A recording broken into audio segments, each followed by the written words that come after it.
Please forgive me.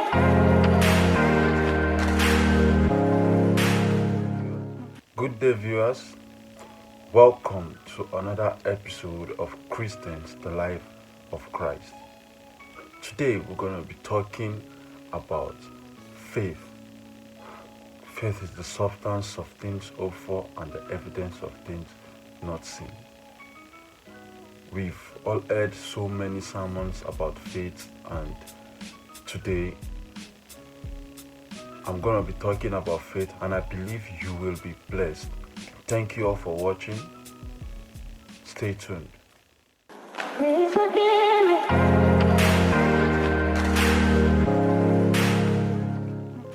In the beginning, God created the heavens and the earth. And the earth that was created was still formless in verse 2. So for God to create the earth, and in the first video ever on this channel, I spoke about imagination. We talked about imagination in the sense that there's difference between creating and difference between forming. If God had created heavens and the earth in the beginning, and the same earth was still formless, meaning he had the picture of what the earth looks like in his mind. Then he started working from verse 3, saying, "And God said, let there be light, and there was light." God separated the darkness from the light. Now, back to Hebrews chapter 11 and verse 3, which says that, "By faith we understand that the universe was formed at God's command, so that what is seen was not made out of what was visible." In other words, what is seen was made out of something invisible. With what was said here, God himself applied faith when he was creating the earth. That means the world was created through faith.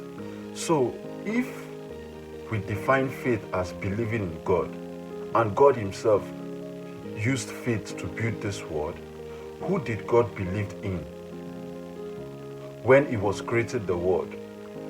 If faith is believing in someone greater than you, then who did God believe in? Who is greater than God? So defining faith as believing in God for something is totally wrong. God believed in nobody when he was creating the earth. So definitely there is more to faith than we have been taught. So God did not need faith until he had a picture of what he wanted to create. Faith don't create, faith forms. You do not need faith to create anything inside your mind. You need faith after you've created things. So now, what is this faith? So faith in the context of Genesis was this: "And God said, let there be light." So there is something you need to say at first. If God says, let there be light, then faith starts by saying something. God started using faith from the word, "And God said, let there be light, and there was light," was all about faith. But from God separating the darkness from the light was about works. So our focus now is, what does God mean when he says, "And God said, let there be light, and there was light"? Talking about this, "And God said, let there be light, and there was light," it means that after God said, "Let there be light," the other part of the statement, "and there was light," means that God was standing in the formless earth, of which was dark. So he's standing in the midst of darkness. He said, "I want to see light."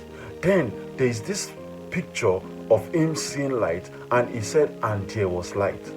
The word "and there was light" over there means that God held the picture in his mind that, look, anything that this situation is giving me right now, I don't choose to see it. All I choose to see there is light. All I choose to see in this situation is light. All I choose to see in this formless world is light. And God separated the darkness from the light. So that means there was actually light inside the darkness. All you need to do is to separate it. All God needed to do was to separate that light that was inside the darkness. So the darkness was housing the light. Now his job was to use his hands to separate it. Darkness looks raw when he was there. Like in front of him, there is something raw about darkness. It's like having fuel, kerosene, all in crude oil. They are all mixed up. So there is a process of separating these things.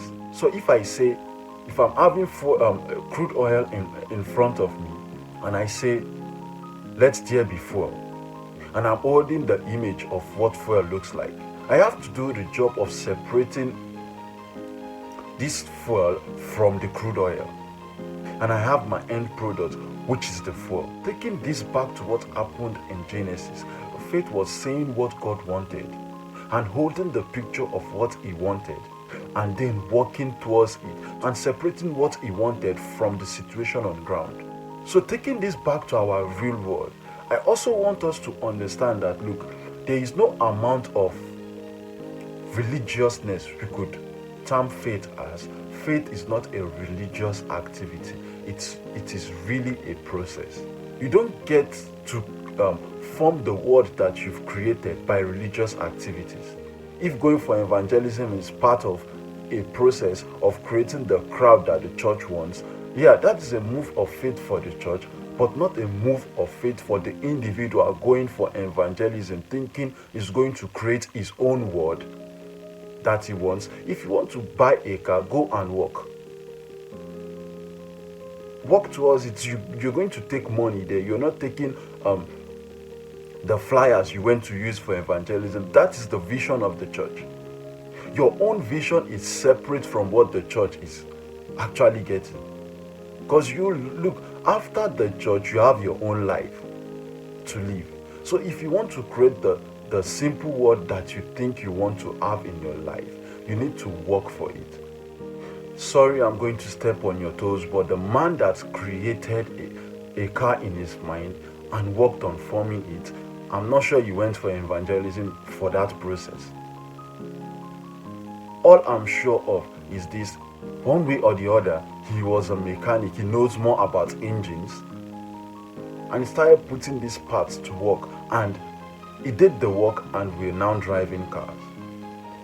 Even for God himself to create the New Testament for us, bringing the testator, if faith was not a move for him, he wouldn't have sent his own son. So Christ did not come here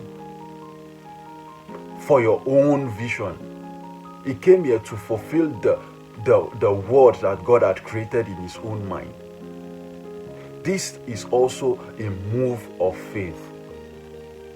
The Bible says that no matter what you do, no matter which department you find yourself in the Christian family, you should do the work of an evangelist. So if this part of the Bible that says let your light so shine before men is invalid, that they might see the glory of your Father in your life and glorify him. If it's invalid, why would that be recorded in the Bible? Let your light so shine before men, meaning in your own life, I want to preach Christ to somebody. Let the Christ that I'm actually preaching to somebody show in my life. I don't need to even open my mouth, or rather, even when I'm opening my mouth, I'm talking from experience. I'm not saying things out of this world that I've not experienced, but I'm saying it out of what I've experienced. The Samaritan woman by the well, she was saying she was evangelizing Christ out of what she had experienced. So what have you experienced that you're talking from? So instead of you thinking you get God to do things for you in your life through evangelism, why not you do something for God by fixing your own life through him first? Thank you all for joining me on this episode. I would really appreciate it if you like, share, comment, and do not forget to subscribe. You could also hit the notification bell to get notified when I post new videos like this. Thank you all. Bye. Walking alone on the coldest night. There's nothing I can